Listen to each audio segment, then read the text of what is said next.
Welcome back. So the evidence that proves that the COVID pandemic was in fact planned, orchestrated, and then covered up continues to pile up.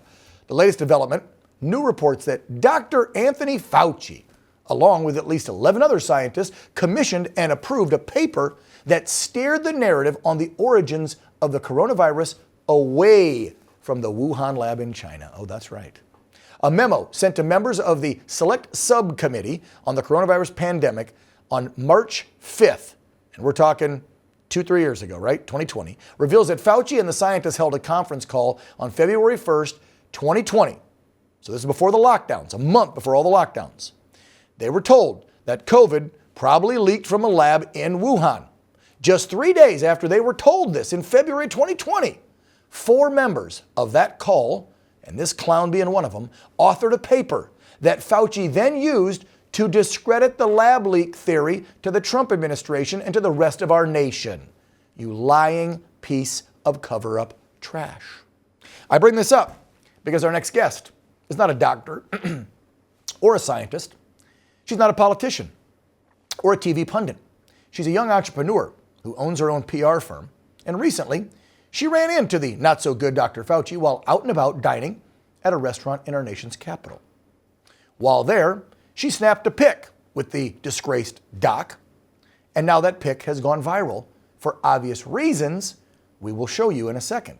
Because what she did in the pic pretty much exudes how I think millions of Americans feel towards Dr. Fauci now that the truth is being exposed. Let's welcome this brave young woman, the founder and CEO of the America First PR company, Melissa Rein Lively.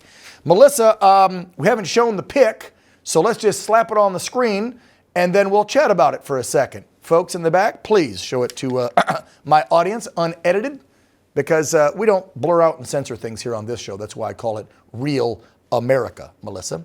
There it is. So you're having dinner, you see Fauci, take it from there. How'd this all shake down? Well, I was in DC with clients and friends, and this is a see and be seen restaurant. I mean, this is not the type of restaurant that you go to in DC if you want to lay low. It's politicians, it's the political class, it's DC elite, like it's the place to be.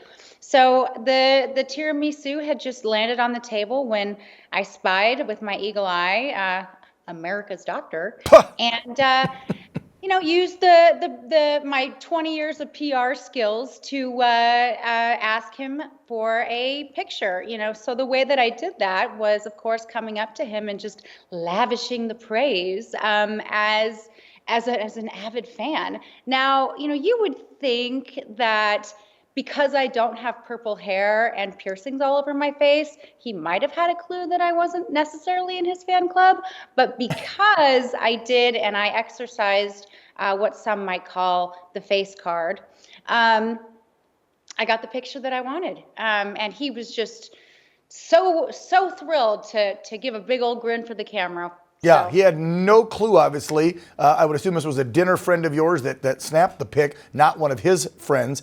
But it appears he never noticed. Were you like doing the thumbs up at first and then right at the last second you kind of just shifted those fingers, or how did we get? That's exactly what happened. So, I mean, I've done celebrity PR forever. So it's kind of like, my kind of go-to gesture when I'm taking a picture with somebody of note. And I gave him the finger point, which is kind of my classic move. And then I went right on over to the real deal. How has it been received? It has, I don't even know, are you up to probably millions of clicks, likes, views, or whatever it may be on Instagram and the rest of your social media? How you been received? At the last check, I saw a lot of positive feedback, but I'm sure you're getting some negative and some hate from the crazy blue hairs out there. Not really. Really? Not really. I think that honestly the tide has turned so much where, people know that he is a fraud, and they know, that he destroyed this country, businesses' lives. I mean, he had protocols in the hospitals that, people were looking through a window watching their loved one die, myself included. And I have, absolutely zero regrets. I've been called a hero, national treasure. There should be streets named after me. Person of the year, person of the decade. I mean, it could. Well, it could Melissa, go- nobody's done it yet. Now, if we can just get Congress to act, get him in the hot seat, get him under oath, find him guilty of treason to this nation, and lock his ass up for life, then that sentiment that you sent him with that one finger salute, that will then be the justice that he deserves. Melissa, I'm out of time. Thank you so much for, again, sending that message that millions of Americans feel. We don't have the opportunity. We didn't meet the man, but if I saw him, I'd be right there giving him the middle finger salute as well. Melissa Rein Lively, founder and CEO, America First PR. Thank you so much. You take care.